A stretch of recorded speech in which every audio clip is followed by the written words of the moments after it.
4 लाख का जुर्माना भी किया है। इंतज़ामिया ने यकीन दिलाया कि दोबारा ऐसी नहीं होगी।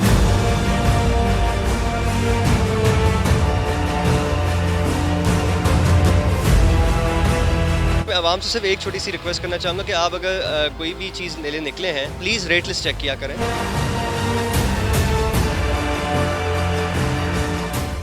हैदराबाद में महंगाई के खिलाफ जिले इंतजामिया की कार्रवाइयाँ जारी हैं। डिप्टी कमिश्नर हैदराबाद ज़ैनुल आबिदीन मेमन ने मुख्तलिफ मार्केटों और डिपार्टमेंटल स्टोर में छापे मारे, जहाँ जखीरा अंदोज और मनमाने निर्खों पर अशिया फरोख्त करने वालों के खिलाफ सख्त कार्रवाई की गई और महंगी अशिया फरोख्त करने वालों पर भारी जुर्माने आयद किए और मुतादिद को वार्निंग जारी की गई।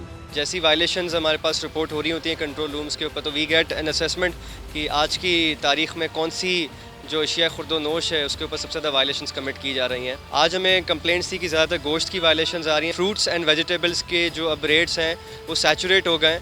अब उसके ऊपर में मज़ीद वायलेशन इतनी ज़्यादा रिपोर्ट नहीं हो रही है। हाँ, एक आध जो हो रही है वहाँ पे मजिस्ट्रेट पहुँच रहा है, लेकिन आज की तारीख में मीट की काफ़ी वायलेशंस आई हैं। एंड दैन हमारे पास 2 कंप्लेंट्स पोर्टल पे आई हैं जो कि चेज़अप मॉल के थी हमारे रिलेटेड। तो इसमें आज हम यहाँ पे आए, प्रॉपर हमने चेक की, तो वाकई यहाँ पे ऑलमोस्ट हर सेकंड आइटम पे वायलेशंस थी और 15 से 20 रुपए का बड़ा फ़र्क था। ये गलती दोबारा नहीं होगी। रिगार्डलेस हमने यहाँ पे 4 डिफरेंट काउंट्स ऑफ वायलेशंस अभी ढूंढे हैं, जिस पे हमने इनको 4 लाख का जुर्माना भी किया है। एंड हम ये इनकी इंतज़ामिया ने यकीन दिलाया कि दोबारा ऐसी नहीं होगी। मैं आवाम से सिर्फ एक छोटी सी रिक्वेस्ट करना चाहूँगा कि आप अगर कोई भी चीज़ ले निकले हैं तो प्लीज़ रेट लिस्ट चेक किया करें।